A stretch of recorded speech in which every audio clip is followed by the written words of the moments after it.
So I'm getting ready to go and observe Raghav's class. As an observer, there are 3 simple guidelines for me to keep in mind of. The first is to focus on the question that had been decided in the pre-observation. The second is to be as detached as possible when collecting data. This is crucial because as teachers, it's so easy to start writing about other things. And the third is to focus on collecting data rather than trying to answer the question, because the answering of the question is something that will happen in the post-observation.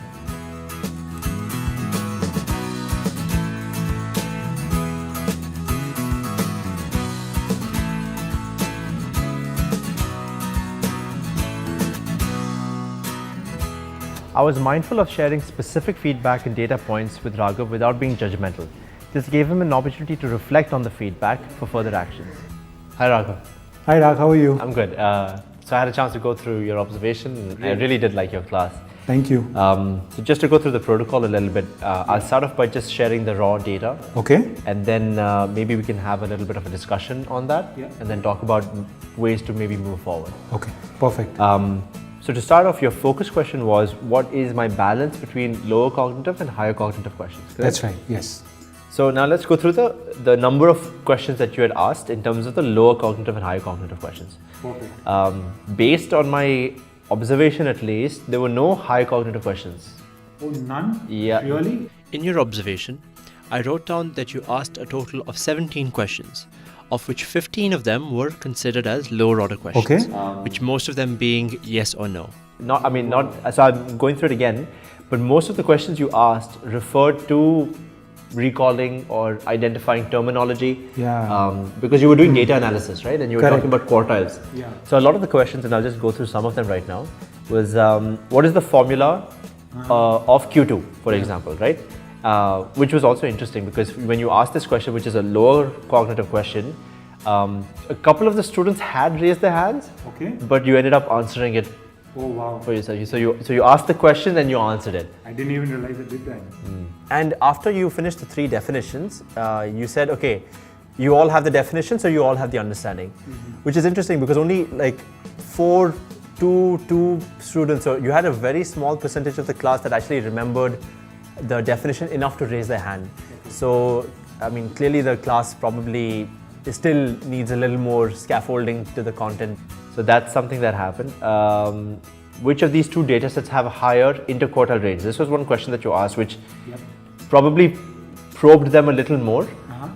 So you said, okay, which of these 2 data sets have higher interquartile range? Nobody raised their hand for that question. Yes. And I think you recognize that, right? Correct. You said, okay, fine, maybe I'll repeat the question. So you rephrased the question and you changed it to which has a higher difference between Q3 and Q1. Yes. And a student could answer that. Yeah, I remember. Correct. So the rephrasing, were they aware of the terminology?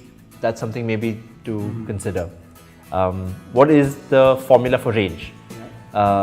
Students raised their hand, but that's the time in which Vanchika sort of answered. She blurted out the answer even though other students had raised their hand. Who knows another name for Q2? Again, a lot of students raised their hand, but Vanchika again got the chance. So she got a lot of chances throughout the session. So Vanchika got 4 chances to answer like a series of questions almost. Okay.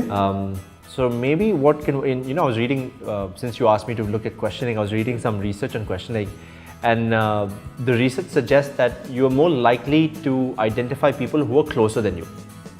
So what happened was when you were teaching, you spent most of your time on the board, next to the board. Correct. And that one cluster is actually very close to the board.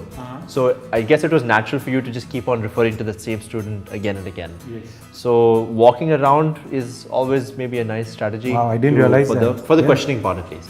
Yeah, that's great. That's good to know. Thank you. So I think that's something that happened a lot. You had these low cognitive questions, which was the recall part, right? So if you look at Bloom's taxonomy, it goes from knowledge to comprehension to application to analysis to synthesis to evaluation. Most of the questions you were asking were in the knowledge to comprehension range, which was how we would classify as lower cognitive questions, right? So what if the objective of the class, you wanted them to achieve what, an application of their understanding? Would that be like a good objective for you for that session? Yes, so the intent was to ultimately be able to apply their knowledge in a new domain, a new scenario. You're absolutely right. Higher cognitive questions would definitely help address all of those objectives. I think one thing that could maybe work for you is that if you can pre-write your higher cognitive questions first.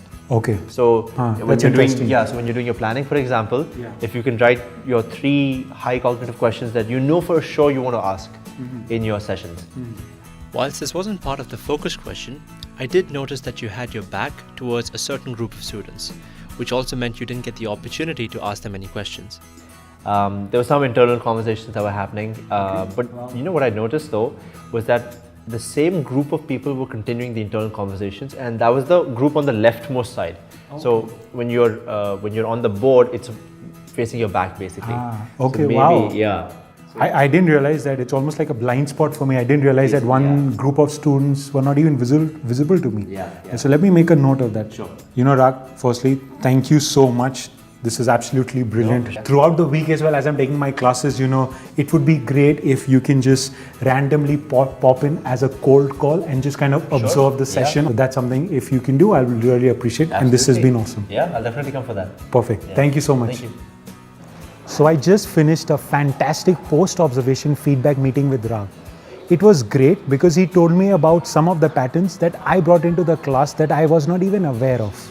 After that, we discussed the data points that I asked him to collect, and collectively we came up with strategies that I can start implementing in my classroom right away. So I'm pretty excited about that.